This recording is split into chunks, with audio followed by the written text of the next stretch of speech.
Hey, I got an email from Belgium, and I'm sorry I'm going to butcher this name.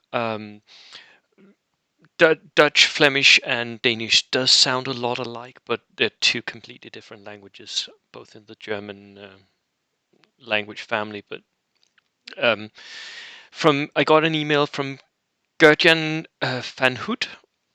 Sorry about the name. Um, TJ, as he goes by, or Tejan on Discord. I got an email from him, and he's going to an event. He's a newish player. He's been playing for less than a year, but he's going to an event. He's really looking forward to maybe doing well. He wants to be the first winner of a tournament from his club, and the event is very interestingly structured. It's the first game you play 800 points, then you play 1,000 points, and then 1250. And you have to have the same elements all the way. The limitations are 14 order dice maximum and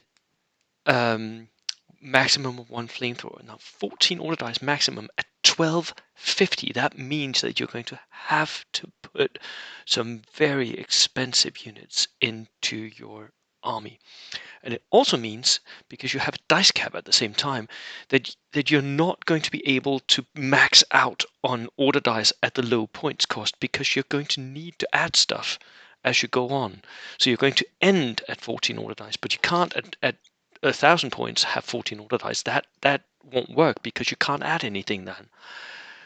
This is a really interesting concept that encourages strange builds, and we're going to see what it is at Gertjan, what he wants to do with his lists. So, because I have 3 lists from him, an 800 point, 1,000 points, and a 12,000 points list. Let's go and watch the. Let's do the 800 first. It's this one. So, 10 order dice, 797. Okay. It's a British reinforced platoon. Are British the best way to go with this? I'm not actually sure, because you're going to need to add something very, very expensive at some point. So we're going to have to see what he does. He takes an inexperienced lieutenant with an extra man. I maybe would have doubled that, so double men. But there's a lot of list building that is going to need to be done here. 2 Gurkha sections, 8 men. Yes, these are very, very good and very, very strong at the low end and at the high end as well. The free artillery observer, this is actually not... that sucks when you have to have the free artillery observer, because it's an order dice. It cuts down and means that you're going to have more of the expensive 4 Gurkha sections. That is really, really strong. Now he adds toughest boots. I would not do this. I'll get back to it in a minute. This is not the special rule to take. Then we have flamethrower team, Pier team, stackhound armored car, heavy armored car. It's the Mark 1. That's the light anti-tank version. I like this one a lot. And a Bren carrier. This is a really good 800 points list. There's a lot of punch in it. The infantry is very, very strong. It's got support from the observer. It's got some nice teams that can actually do damage. And the Stackhound is an amazing armored car. Really, really nice. The Bren carrier, really good. Very good for transporting your flamethrower in that. And veteran is not needed. I would rather take it regular, but there may be issues later on in the lists. I would have taken it regular and then upgraded it with the pintle-mounted LMG, just because that will mean that you can split fire with that Bren carrier. Now, as for the national special rules, tough as boots, that means that you've got a bonus attack dice when fighting in close combat, and that is perfectly fine. However, Gurkhas are already extremely overpowered in close combat. They are going to win almost any close combat they get into. They don't really need those extra attacks. What they do need is that they need to get into those close combats. So there are two ways that I think you could go, and that would benefit you. Either you could give your army vengeance, which means that you can remove pins from all regular or veteran units on a 4+. Now this is really beneficial because if your Gurkhas are pinned down, that is when they don't charge. But removing those pins will make sure you're more able to do those charges. And at the same time, it will also benefit your flamethrowers, your stack hounds, and whatever you throw into the list later on. So for me, vengeance is something that will benefit your whole list, whereas toughest boots will only benefit your Gurkhas, and it won't actually mean that you get into close combat. So the other way to go is up and at 'em, which is sort of a British version of Banzai, where you automatically can charge. You make your charge roll. Whatever happens, you make the charge roll, and that is also really beneficial with Gurkhas, because that means that you can get into those close combats where you are almost guaranteed to win in all scenarios. Yes, I know that sometimes you lose. I'm even lost a close combat with a unit of Gurkhas to a inexperienced medium mortar, but that stuff will happen. Your dice can get really cold sometime, but most combat you can be guaranteed that you'll win. There's no other unit, maybe with the exception of Polish Lancers or tough fighter veteran Japanese, that can measure up to Gurkhas. All other units are just not as good in close combat. So that is the only thing that I would change. The rest of the list is really good, really well thought out.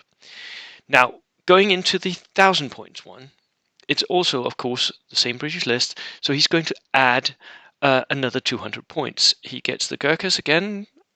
Gurkhas. Toughest boots. I would still change that. Heavy mortar team. Very good. With a spotter. I like that. The mortars are really good. Can do a lot of damage. And then brain carrier, stack hound, and a heavy howitzer. Right.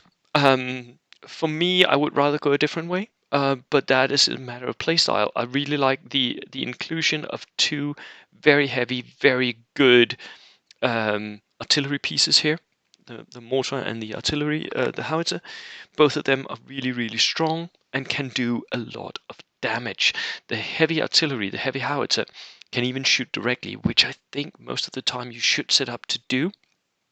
Snipers can't kill you, so it's only enemy indirect fire that can be a problem, and you can dominate the table with this one. So really strong. And if this pack sort of encourages you to bring a heavy tank, maybe, and with a heavy howitzer, if you're shooting directly, you're hitting, you're delivering a lot of pins to that heavy tank. Really like that. It's a great idea. Still not a fan of the veteran brain carrier. Regular with a pintle mounted. That is the way to go. Now, what does he add for the final one? He's going to add 250 more. 14 order dice. Oh, I forgot to check out what was the order dice count for 12 for the 1,000 points, which is low. But you're going to need to, and 10 for the 800. Yeah, I like this setup. I really like it. It's good. Then we have the 1250. Again, we have the lieutenant, we have the Gurkha sections. These work as well at the high end. We have the heavy mortar, flamethrower, Piet, heavy artillery, stack hound, brain carrier, and a darker steward. Really lovely. I think, yeah, you could easily do without the pintle mounted MMG. That encourages you to open the top. A steward doesn't want to be open topped if it can help it. And I think you made a mistake here. You are now adding something. I thought you weren't allowed to do that, because now we have a pintle mounted LMG here. These two brain carriers, they don't need to be veteran, but that means that you do have 4 armored vehicles in your list. Really strong. This is a very strong list and a very interesting setup. I really like it. The brain carriers, of course, will be the transport for your flamethrower and your Piat, so one in each. Most of the time, they will just be sitting in the brain carrier shooting the LMG, because you're going to need to have passengers to shoot the LMG. So the main thing that I would change is toughest boots. That's the main hurdle for me, and then I think I would do these regular, but you may, if you're doing them regular, end up with the problems in what you can spend points on. You can spend points on your lieutenant. He can take an extra man, or he could even be regular if you wanted to. Right. Thank you so much for the list, Gertjan, and good luck at the tournament. Cheers.